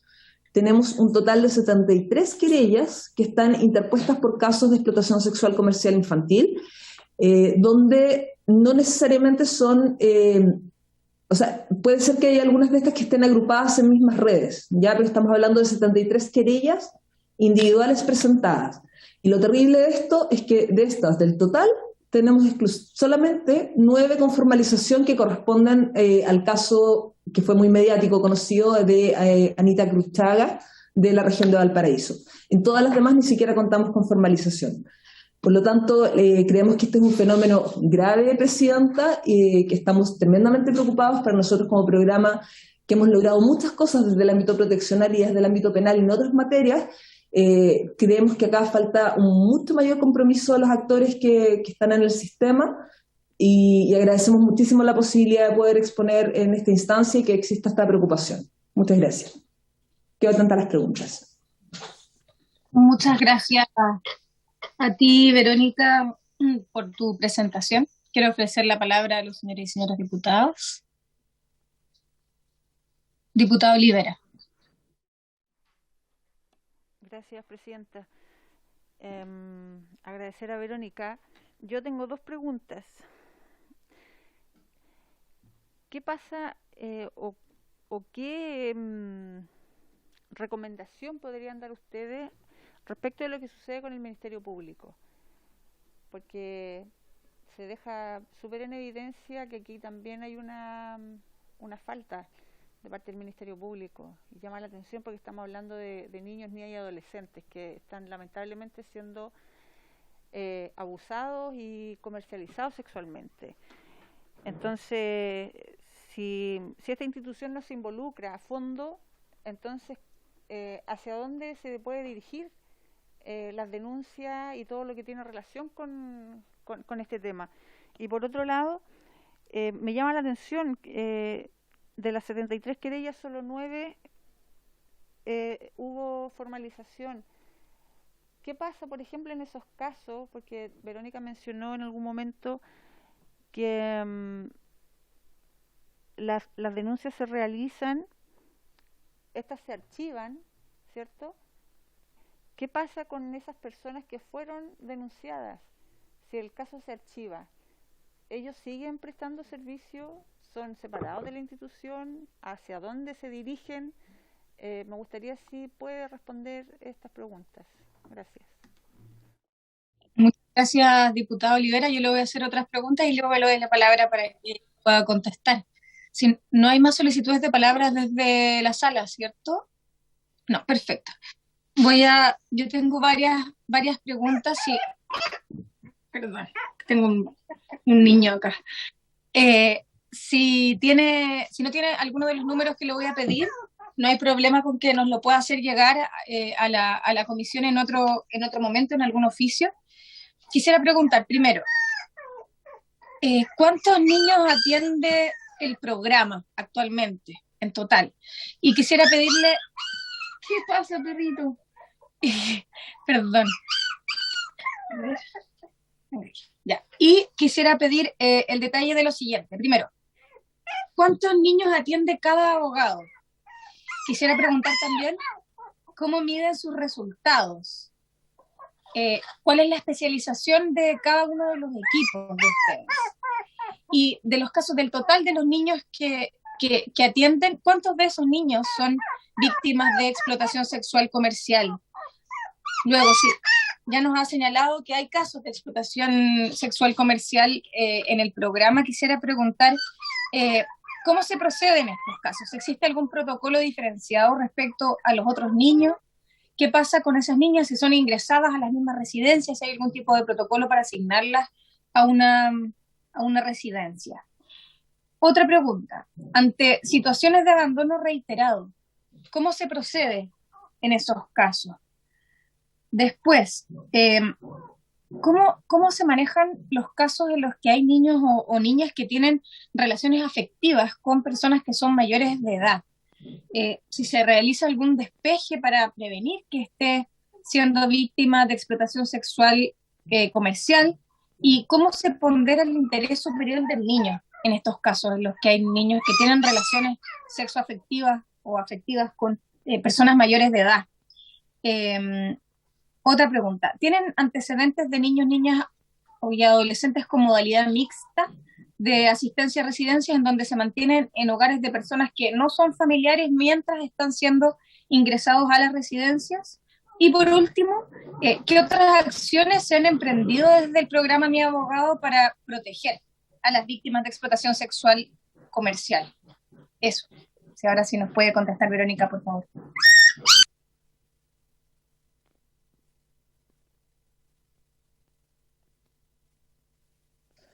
Muchas gracias, presidenta. Creo que alcancé a anotar todo. Respecto de las primeras dos preguntas, la recomendación respecto del Ministerio Público, creo que una recomendación sería que esta comisión pueda citar al Ministerio Público. No sé si está citado. Sería importante que ellos puedan dar respuesta. No están obligados a comparecer. No, perfecto. Pero sí, desafortunadamente yo no tengo la respuesta de por qué el Ministerio Público no está funcionando como debería en estas materias, pero la verdad es que, o sea, legalmente ellos son el ente persecutor, ellos son quienes dan las instrucciones a las policías, por lo tanto no tenemos mucho más que hacer que seguir insistiendo por la vía que la ley nos da. Ya no tenemos mucha más opción. Insisto, también pedimos cautelares en familia, pedimos medidas de protección en familia porque entendemos que es mucho más rápido muchas veces que el Ministerio Público. Pero para lograr condenas efectivas respecto de las personas que han cometido estos delitos, es el Ministerio Público, por lo tanto son ellos quienes deben responder en este tema. ¿Qué pasa con estas personas? Que era la segunda pregunta. Las personas que han sido sindicadas como autores de estos hechos, ahí sí nos ha ido bien en términos más administrativos o incluso en términos de cautelares de familia para pedir la separación de funciones, y evidentemente esas personas no siguen prestando servicios en las residencias donde se han cometido los hechos cuando ha sido intrarresidencial, ¿ya? En los casos que son extrarresidenciales, evidentemente no tenemos mucho que hacer porque son personas totalmente ajenas, y ahí sí es que debería el Ministerio Público una vez más ejercer las acciones correspondientes. Respecto a los niños, niñas y adolescentes atendidos vigentes, están las láminas, Presidenta. Tenemos al día de hoy, sacado hoy día, 18.286 niños, niñas y adolescentes en las 16 regiones. Ese es el número vigente de hoy. Respecto a cuántos niños son atendidos por abogado, nuestro estándar es de 60 niños, niñas y adolescentes por abogado, sin perjuicio de que se pueda aumentar hasta en un 25% más, y que evidentemente en algún caso, en alguna región que estemos un poco sobrepasados, puede ser que tengamos alguno cercano al 80 o algo así, pero no es la regla. La regla es que a los 75 niños, niñas y adolescentes el abogado deja de recibir casos. Ese es el máximo, ¿ya? Y estamos más o menos en ese tope en la mayoría de las regiones, ¿eh? Yo diría que son pocas las regiones donde tenemos menos que eso. O sea, hoy día no tenemos ocupación ociosa ni mayor capacidad de cupos para recibir más niños, precisamente porque nos tuvimos que hacer cargo del traspaso de los PRJ, ¿ya? Después, ¿cómo medimos los resultados? Nosotros tenemos una batería de indicadores, tenemos una resolución que establece cómo se mide el programa, cuáles son sus resultados, cuáles son sus metas. Tenemos indicadores que tienen metas, efectivamente, que tienen ciertos porcentajes de cumplimiento, y otros que tienen medición de resultados. Entonces, eso se va midiendo mensualmente, semestralmente y anualmente. Además de eso, todos los años hemos tenido el acompañamiento de la Dirección de Presupuestos, que está haciendo a través de su departamento de estudios un estudio de evaluación de impacto que ha ido midiendo año a año. De hecho, recién ahora yo creo que prontamente van a sacar el resultado del informe final para ver el impacto que ha tenido el programa, y también mide otros aspectos que no son los que medimos nosotros. También ha sido evaluado por instituciones externas como CIDENI, UNICEF, y bueno, las evaluaciones ya más informales del resto, digamos, del mundo infancia, que también siempre están de alguna manera analizando, como es una experiencia muy nueva esta, siempre está siendo muy mirada. Pero en términos de medición de resultados, claro, nosotros nos fijamos, por ejemplo, en cuántas audiencias asisten, cuántas querellas se interponen, cuántas audiencias son solicitadas, no solamente citadas por los tribunales, cuántas entrevistas se tiene con cada uno de los niños, niñas y adolescentes, cuántas entrevistas también con sus adultos responsables. O sea, hay una serie de acciones que son medidas y que son informadas también al Congreso trimestralmente, ¿ya? Toda esa información que está totalmente disponible, porque la tenemos que informar por glosa presupuestaria también. Respecto de la especialización, lo que pedimos nosotros a nuestros abogados, trabajadores sociales y psicólogos y psicólogas es que tengan alguna formación en infancia o en familia o en penal. ¿Ya? Ese es como el foco. Ahora, y este es un tema que lo decían, me tocó también exponer en la Corte Suprema el viernes pasado. Cada día nos está costando más encontrar profesionales con especialización en Derecho de la Infancia. Ya hoy día, como les decía, tenemos 552 profesionales, por lo tanto es muy probable que ya tengamos a la gran mayoría de los profesionales que estén especializados en estas áreas. Entonces tenemos aquí un desafío, yo creo, como Estado, de formar más profesionales en el área, porque realmente hoy día nos está costando encontrar. Antes no era tanto, pero ahora que tuvimos que hacer este crecimiento como explosivo, se notó mucho que falta profesionales que tengan esta especialización. Pero eso es lo que pedimos nosotros, ¿ya? ¿Cuántos niños, niñas y adolescentes tenemos como víctimas de ESNA? Las querellas interpuestas son 73. La mayoría tienen por lo menos, o sea, tienen un niño y pueden tener más. No tengo acá el número en total, tendría que ver cada querella y sumar cuántas víctimas están por cada querella, ¿ya? Pero esa información la podemos hacer llegar. Después, respecto a las reasignaciones de residencia, sí, efectivamente cuando ha existido, sobre todo, casos de ESNA intrarresidencial, lo que pedimos nosotros de inmediato es el traslado. Y obviamente sacar a todos los profesionales que trabajaban en la residencia, y así se hizo, por ejemplo, en el caso tan bullado de Nido de Talcahuano, ¿ya? Respecto del abandono reiterado de niños, niñas y adolescentes de las residencias, nosotros como programa no tenemos mucho más que hacer que establecer vínculos de confianza con cada uno de nuestros representados y representadas para poder informarnos y que ellos nos llamen, que seamos nosotros la primera persona que ellos llamen cuando hacen el abandono y poder luego ir a buscarlos. Pero las técnicas, tácticas y todo lo demás para lograr que no existan estos abandonos reiterados es algo que tienen que manejar los profesionales de la residencia. Y ahí es donde una vez más volvemos a la falta de especialización de quienes tratan con niños, niñas y adolescentes que tienen problemas de consumo, que tienen problemas de salud mental o que simplemente tienen una historia vital tan traumática que evidentemente van a incurrir en estas conductas porque además ellos no están privados de libertad. Y no podemos olvidar eso, una residencia no es un centro privativo de libertad. ¿Ya? Por lo tanto, el tema de los abandonos, quizás si se trabajara como salidas autorizadas o de alguna forma distinta, podría ser muy distinto el escenario. Respecto a las relaciones afectivas con mayores de edad, ahí es hay que distinguir. Ya ahí no tenemos una respuesta unívoca, porque por ejemplo, si tenemos un adolescente de 17 años con un joven de 19 y atendió su interés superior ponderado con el interés manifiesto, probablemente no va a ser lo más positivo querellarnos en contra de esa persona si te están diciendo que está enamorada y que en 2 meses más va a cumplir 18 y se va a ir con él igual, ¿ya? Pero evidentemente si tenemos una niña con una persona mayor, la querella va de inmediato y se tomarán todas las acciones de resguardo para evitar esta situación. Pero siempre hay que hacer una ponderación entre el interés manifiesto, el interés superior y ver si estamos ante una situación delictual o no, ¿ya? Y finalmente, Presidenta, si era la última, el tema de la modalidad mixta, la verdad es que no se lo entendí mucho. Si me pudiera explicar, por favor, a qué se refería, se lo agradecería. Sí. La pregunta era si es que tienen ustedes niños con modalidad mixta de asistencia a residencia, en donde se mantienen en hogares de personas que no son familiares mientras están ingresados en las residencias. No, legalmente no. O sea, lo que tenemos es niños, niñas y adolescentes que tienen salidas autorizadas, por ejemplo, de fin de semana, que puede ser con terceros ajenos a su familia.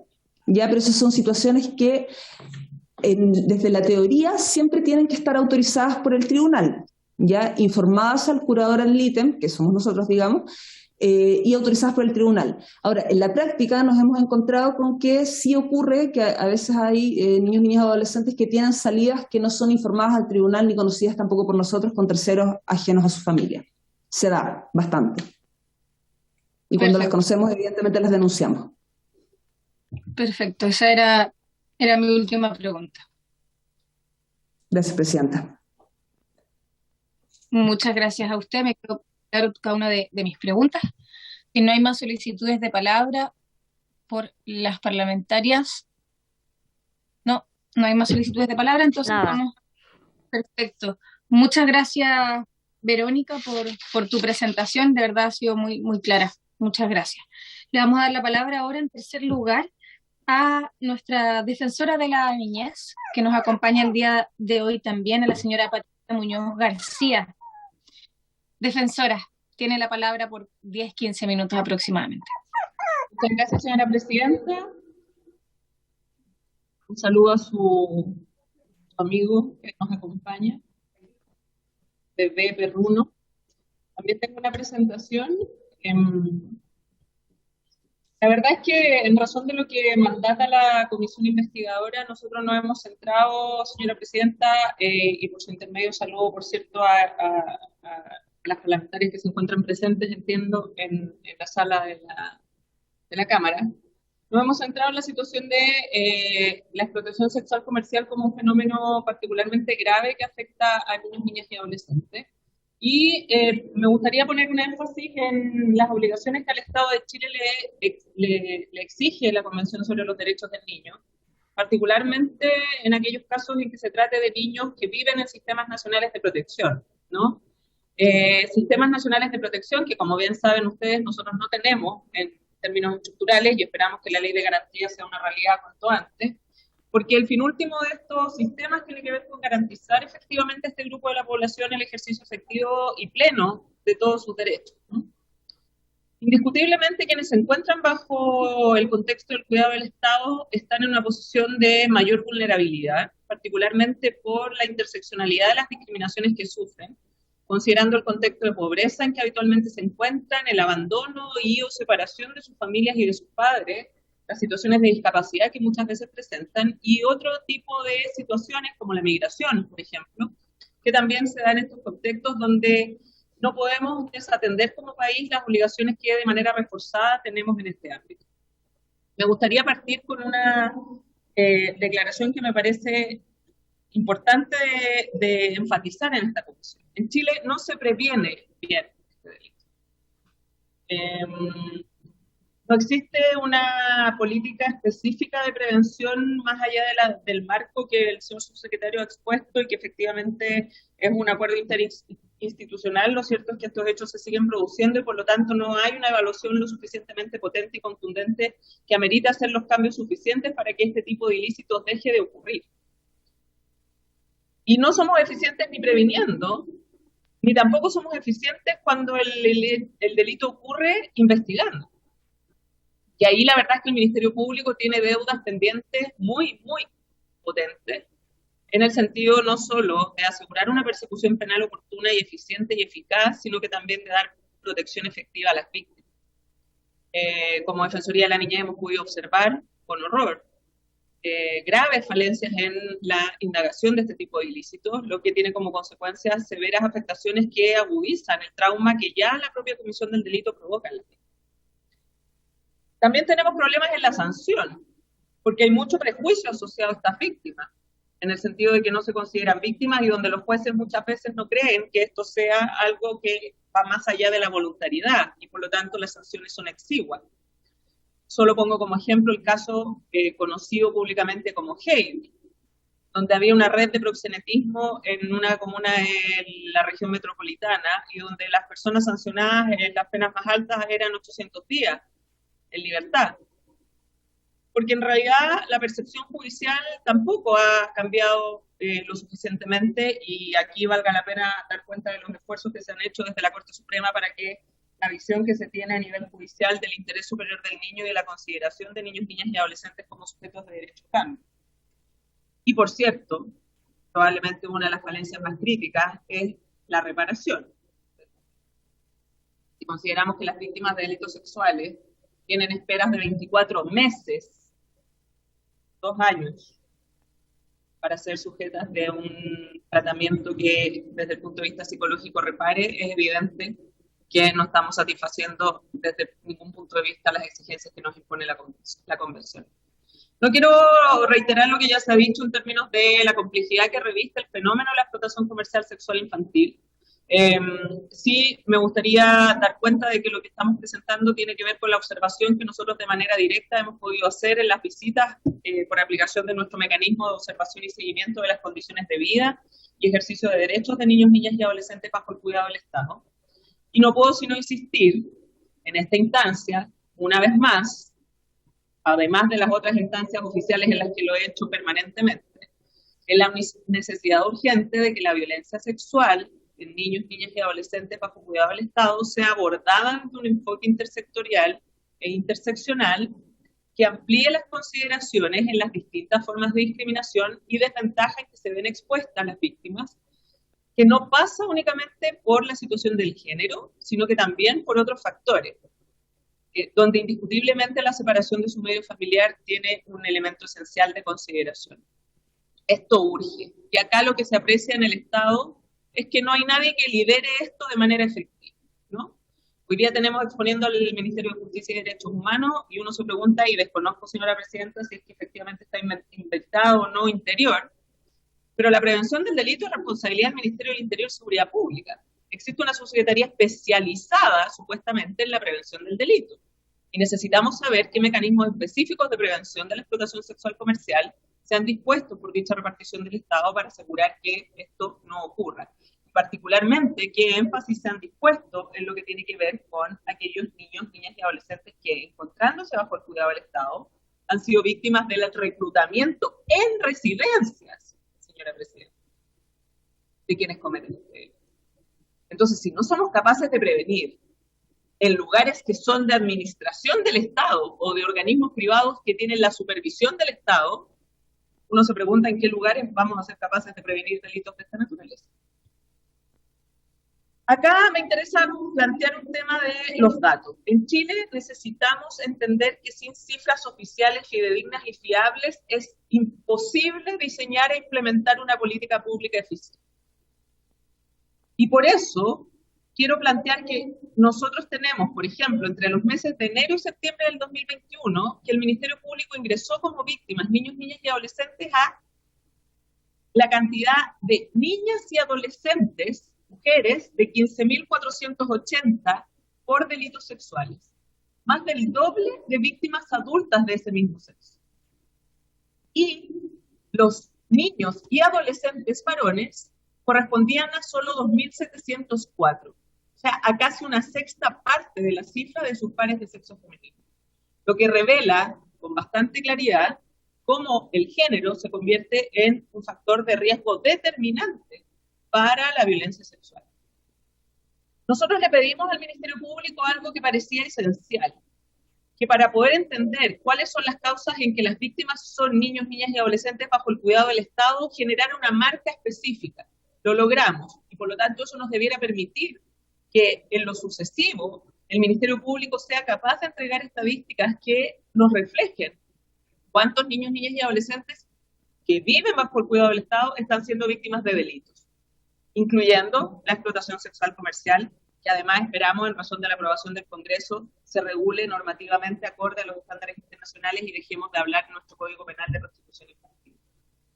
Si logramos tener cifras adecuadas y visualizar también la situación de las víctimas bajo el cuidado del Estado, podemos tener una persecución penal más efectiva y priorizada respecto de niños que requieren protección reforzada. Debiera involucrar cambios efectivos en la atención de las víctimas por parte del Ministerio Público, pero también de toda la institucionalidad que interviene, el salud, por ejemplo, médico legal, las policías, etc. Permitiría diseñar mecanismos de reparación atingentes en consideración a la cantidad de estas víctimas y, por supuesto, generar a través de esa entrega de información las posibilidades del diseño de una política pública efectiva. Cuando hablamos de los nuevos críticos que se observan en relación con quienes se encuentran bajo el cuidado del Estado y en relación con niños, niñas y adolescentes víctimas de la explotación sexual comercial, lo que hemos observado en las residencias es intervención deficiente y poco especializada de los profesionales que desempeñan funciones en esos lugares. Déficit en la intervención individual, sin un abordaje lo suficientemente profundo y diferenciado que permita atender a la situación biopsicoemocional de cada niño o niña adolescente en su individualidad. Falta de orientación y de definiciones que establezcan flujos claros y eficaces de derivación y trabajo. Este es un gran problema que representa para la infancia el trabajo del Estado. No se coordinan las instituciones, no trabajan intersectorialmente y eso redunda en perjuicio para quienes son los destinatarios de la función de esas distintas instituciones. Falta de formación continua de quienes trabajan en este ámbito. Falta de un trabajo específico, especializado y eficiente con las policías, no solo en lo que dice en relación con los abandonos, sino que también en la indagación de este tipo de delitos cuando no se han podido prevenir. La falta de la coordinación se refleja también en la manifestación que representa la exclusión escolar. No existe una respuesta interinstitucional que sea acorde a las exigencias de interseccionalidad y sectorialidad que representa la atención de un niño a quien se pone en el centro del quehacer estatal. Falta de oferta especializada a nivel proteccional y evidentes sesgos de género en el abordaje y la intervención, especialmente en materia penal, y no solo en la detección, sino que también en la investigación y también en el juzgamiento de estos delitos. Nosotros tenemos varias acciones ejecutadas, pero me parece que esta comisión investigadora no tiene por finalidad que las instituciones vengamos a decir qué es lo que hacemos, en términos específicos, y si es así, lo dejo acá a disposición en la presentación. La verdad es que las visitas que realizamos están todas informadas en nuestra página web y ahí se puede dar cuenta también y revisar todos los antecedentes, pero como ustedes pueden ver, hemos presentado varias querellas criminales, denuncias penales, amicus curiae presentados en contextos de indagaciones por niños viviendo en residencias y acciones de protección también en estos contextos, que han permitido en algunos casos modificar la situación vital de estas víctimas y en otros, tal como lo ha observado la coordinadora del programa Mi Abogado, nos ha implicado reclamos persistentes al Ministerio Público, a sus autoridades regionales y también nacionales, por las francas falencias que representa la investigación penal de delitos que debieran no solo ser investigados con prioridad, sino que con eficiencia y con conocimiento especializado de quienes se desempeñan como fiscales a cargo. Por supuesto, también hemos participado de los protocolos a los que se nos ha invitado, particularmente el protocolo de investigación de delitos de explotación sexual, al que fuimos invitados por la Unidad de Derechos Humanos de la Fiscalía Nacional. No tenemos información de qué ha pasado con ese protocolo. Ojalá esta comisión investigadora tenga invitado al Ministerio Público, más allá de su posibilidad de no asistir. Me parece que es imprescindible que la Fiscalía de Chile dé respuestas ante esta comisión investigadora. Es un deber esencial de transparencia de una institución pública tan relevante como el Ministerio Público, contar qué es lo que hace en una materia tan específica y sensible como la explotación sexual comercial infantil. Y también hemos participado, a propósito de la invitación que se nos formulare, en el cuarto marco al que hacía referencia el subsecretario. Hemos emitido recomendaciones de manera permanente a la Subsecretaría de la Niñez. Nos parece que la Subsecretaría de la Niñez tiene que tener un liderazgo rector en todo lo que involucra prevenir vulneraciones de derechos a niños, niñas y adolescentes. Esto es esencial. Acá ojalá no tuviéramos que hablar de las causas que tiene mi abogado. Ojalá entendamos que lo primero que tenemos que hacer es asegurar la prevención para que cada día sean menos los niños víctimas de delitos.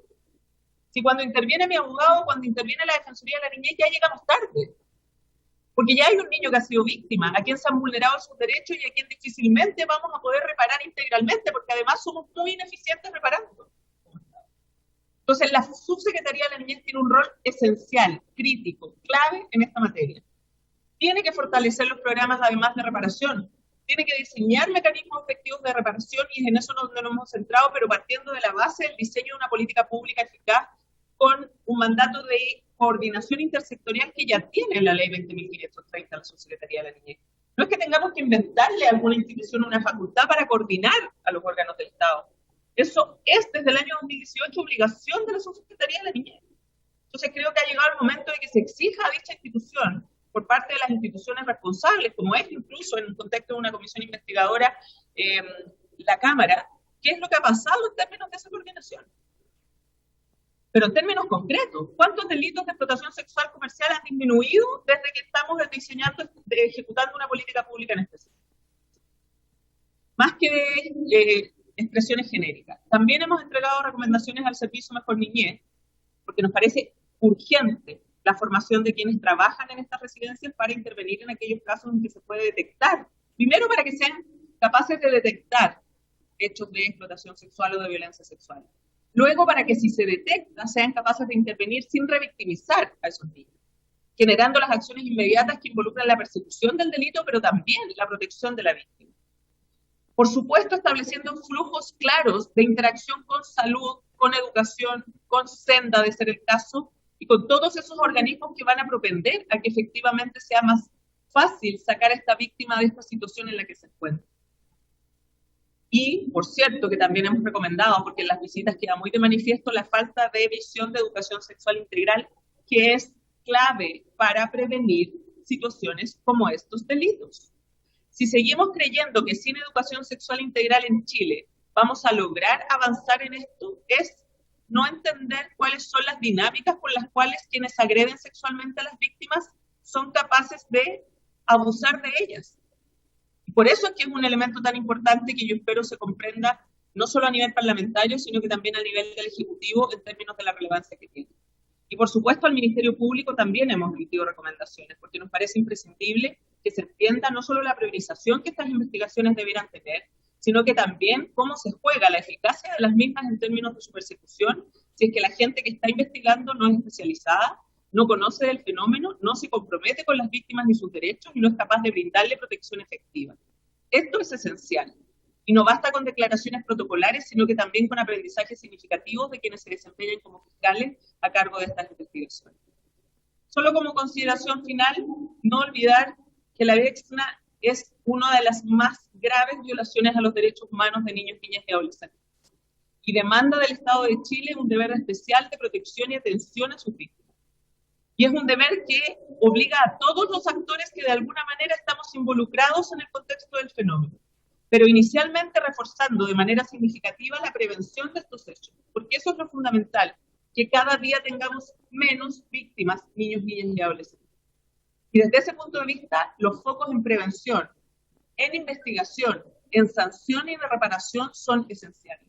Y también el comportamiento de los actores estatales en términos de no estigmatizar, generar prejuicios y favorecer discursos que solo perjudican a las víctimas que se encuentran bajo el cuidado del Estado y a quienes no lo están.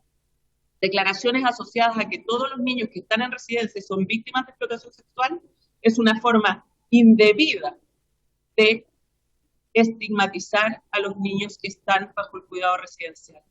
Y ningún juez ni ningún funcionario público se debiera permitir esa generalización exponiendo las vidas de los niños. Y en esto me permito tomar una recomendación muy clara del Comité de los Derechos del Niño, que nos obliga a dejar esta consideración muy típica a nivel judicial del niño víctima, pero en el sentido del paradigma asociado a la desconsideración de este como sujeto de derechos. A no atender, por ejemplo, a que si está en una audiencia privada donde cuenta algo con un juez, no se puede utilizar información de esa naturaleza si es que efectivamente ese niño no sabe que esa información se va a utilizar, si no lo sabe su abogado, no lo sabe quien lo representa o no lo sabe su familia. De que no podemos usar información sin entender al niño como parte de este proceso. Y por lo tanto ahí hay un desafío para todos los actores, para todos quienes siendo funcionarios públicos tenemos el deber de cumplir con el mandato de la Convención y que en esta materia, evidentemente, dejamos mucho que desear conforme lo que hemos expuesto y lo que ha quedado de manifiesto. Además, me imagino, señora presidenta, con las exposiciones que ustedes han latamente escuchado, no solo a quienes me antecedieron en la palabra, sino que también a las demás personas invitadas a esta comisión. Yo espero que el trabajo de esta comisión rinda frutos, particularmente en lo que tiene que ver con la necesidad de entender que el diseño de una política pública primero debe considerar la participación de los niños que han sido víctimas y que se encuentran en situación residencial. Segundo, que debe estar focalizada básicamente en la prevención, que es el foco central y clave en el que nos tenemos que dedicar, y que luego, en aquellos casos que no seamos capaces de prevenir, tenemos que asegurarle a estas víctimas investigaciones rápidas, eficientes, rigurosas, que no solo sancionen a quienes son los autores de estos delitos, sino que también les aseguren protección y reparación. Gracias, señor presidente. Muchas gracias, defensora. Ofrezco la palabra a las señoras y señores diputados en la sala. Diputada Olivera. Sí, presidenta, bueno, agradecerle a la señorita Patricia Muñoz por la exposición. La verdad es que cuando uno la escucha es como escuchar también como los mismos argumentos que se escuchaban cuando tuvimos la comisión investigadora sobre los extraviados y los niños que hacían, que desertaban en el fondo del Sename o de las entidades. Y es más o menos la misma problemática, la relación interministerial entre las instituciones, entre carabineros, las policías. Al parecer es un problema que se repite y se mantiene. Entonces da un poco de lata, pero también de dolor escuchar lo mismo. Porque estamos hablando de niños, estamos hablando de menores, estamos hablando de lo más sagrado que tiene una sociedad y que uno a través de estos relatos se da cuenta de que como Estado hemos fallado muchísimo y no hemos puesto quizás el ahínco necesario para proteger realmente a la infancia. Yo tengo harta esperanza y espero que en el futuro eso se pueda mejorar. Y de verdad podamos entregarle esa protección que tanto se necesita en este país. Presidenta, yo quisiera acoger lo que mencionó la defensora, que en el fondo es, si nosotros invitamos al Ministerio Público, pero este no se hace presente, quizás oficiar, estaba en una de las láminas la solicitud de los números que hacía mención la señorita Patricia Muñoz, alcancé a notar muy poco, entonces no recuerdo específicamente cómo era la solicitud de oficio, que deberíamos hacerlo para poder tener ese dato. Si nos puede repetir Patricia, o quizá acá después en la lámina podemos tener ahí, porque estaba escrito en la presentación. O sea, interrumpir a la diputada Olivera, yo puedo hacer llegar en este momento a la secretaria la minuta donde está contenida la información de la presentación, además de la presentación, para que ustedes tengan a la vista las cifras con exactitud. Sí, le agradezco. Muchas gracias, presidenta. Muchas gracias, diputada Olivera.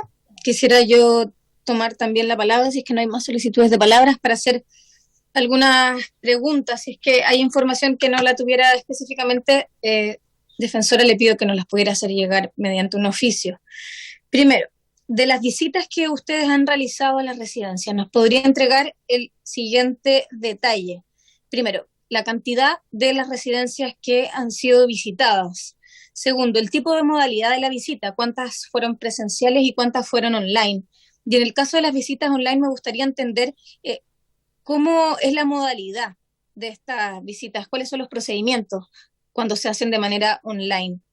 Y saber también cómo se define, cómo se toma la decisión de qué residencias visitar y cuáles no.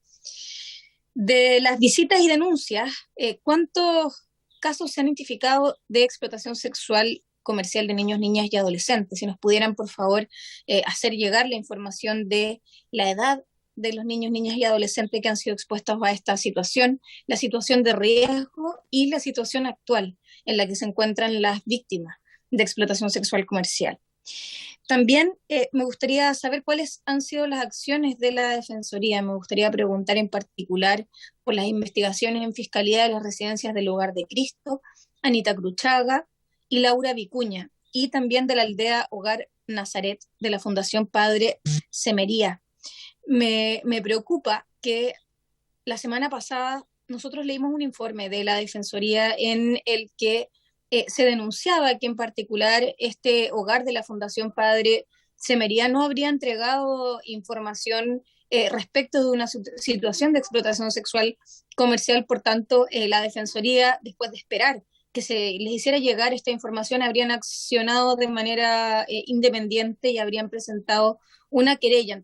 Entiendo, y eso salía en el informe de la Defensoría. Sin embargo, cuando fue consultado el representante de la Fundación Padre Semería, nos negaron esa información y nos dijeron que ellos habían colaborado y habían entregado la información a tiempo. Quisiera saber si nos puede entregar información respecto a ese caso en particular. Luego, de las residencias que se han cerrado, también me preocupa mucho, he escuchado en algunas intervenciones que hay residencias que se han cerrado y hay niños, niñas y adolescentes que están en situación de calle. Me gustaría saber si se han realizado por parte de la Defensoría de la Niñez seguimiento respecto a los motivos del cierre y de la situación en la que quedan los niños, niñas y adolescentes luego de que se cierren estas residencias. Otra pregunta, la Defensoría de la Niñez visitó el CREAD Pudahuel en este último año. Me gustaría saber cómo accionaron en esta situación particular. Y por último, ustedes han participado en las mesas de coordinación por el tercer marco, como se ha señalado, de las mesas también con el Poder Judicial y de las instancias para la conformación del servicio Mejor Niñez. Mi pregunta final es, ¿cómo lo está haciendo el Estado para abordar la problemática de las redes de explotación sexual comercial de niños, niñas y adolescentes? Eso, disculpe lo extenso. Tiene la palabra. Señora presidenta, gracias. Parto por lo final, obviamente mal. Si no, no estaríamos en esta comisión investigadora y sin duda no estaríamos con las exposiciones que me antecedieron y seguramente las otras que se hicieron. Respecto de la pregunta sobre Padre Semería, lo que se presentó fue una denuncia penal, no una querella, para aclarar a usted. En relación con la información de las visitas, la verdad es que nosotros vamos a remitirle para conocimiento preciso la información en detalle, más allá de que en nuestro informe anual, que ha sido presentado recientemente, está contenida toda esa información acerca de los tipos de visitas, los lugares que se han visitado y toda la otra información. Me acompaña en la sesión Yanina Mondino, que es la directora de la Unidad de Protección Especializada y de Representación Judicial, y va a hacer llegar dentro del día de hoy un informe con el contenido de la información que usted ha consultado, particularmente lo relacionado con la cantidad de residencias visitadas y el tipo de visita que se hace, indicando también cuáles son las características en aquellas situaciones muy excepcionales en que hicimos visitas remotas a propósito de la situación de la pandemia. Para efectos de mayor claridad y de no entrar en detalles que evidentemente se me pueden ir específicamente de cada una de las residencias. La pregunta que decía relación con los cierres, nosotros permanentemente requerimos información de los servicios responsables de la intervención en estas materias por la finalidad de que nos reporten en cada uno de los casos cuál es la situación específica de intervención con cada uno de los niños, de manera tal de poder determinar efectivamente qué es lo que ha pasado. Esta supervisión no solo debiera hacerse desde la Defensoría de la Niñez, sino que también desde los tribunales, particularmente tribunales de familia, que tienen la obligación, ¿no es cierto?, de velar por la situación en que los niños que están bajo decisiones proteccionales de esos tribunales se encuentran en esos lugares.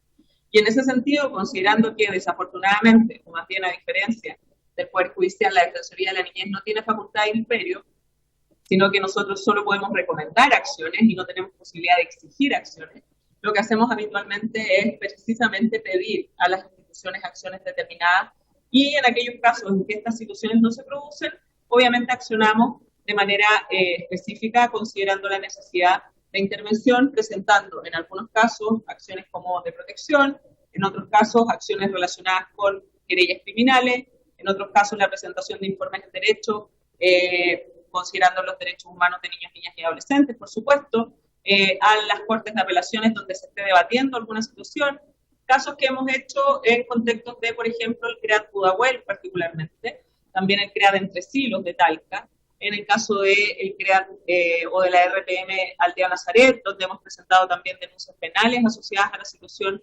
de victimización. En lo que dice relación con las causas de Laura Vicuña y de Anita Cuchaga, nosotros presentamos querellas criminales, habida cuenta de que recibimos reporte del Hogar de Cristo de la demora excesiva que el Ministerio Público estaba teniendo en esta investigación. Hoy día se debía realizar la audiencia de preparación de juicio oral en el caso de Anita Cuchaga y se suspendió postergándose para el 29 de diciembre. Y en el caso de Laura Vicuña, el proceso penal no ha avanzado sustancialmente, razón por la cual esperamos que eso se modifique a la brevedad. Así que eso creo, señora presidenta, si se me quedó algo fuera, le pido las excusas y estoy atenta, pero vamos a remitir más bien de manera específica la información relacionada con las visitas, porque me parece importante que tengan claridad textual de cada una de las residencias, del tipo de visita y de la información, y que también vaya con los links a los informes finales y los oficios a las distintas instituciones que son sujetas de nuestra recomendación y de peticiones específicas de cambio en favor de los derechos de estos niños. Muchas gracias, defensora. Vamos a quedar atenta a esa información y le agradezco mucho por su presentación, su profesionalismo de siempre y sus recomendaciones.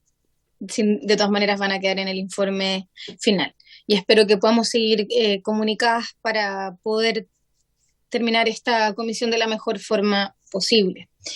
Si no hay solicitudes de palabra de las señoras diputadas en la comisión, quisiera decirles que lamentablemente el tiempo no nos ha permitido escuchar a nuestra cuarta invitada, a María Soledad Santana, jueza del Tribunal de Juicio Oral Penal de Osorno y coordinadora de la Comisión de Infancia y Familia de la Asociación Nacional de Magistradas y Magistrados. Sin embargo, quisiera dejarla invitada, si lo tiene a bien, para exponer el día jueves a las 2 de la tarde, que citamos una sesión especial de esta comisión para poder recibir algunas presentaciones que nos estaban quedando en el tintero, justamente porque no estamos alcanzando a escuchar a 4 o más exposiciones por día, y es por eso que yo preparé un nuevo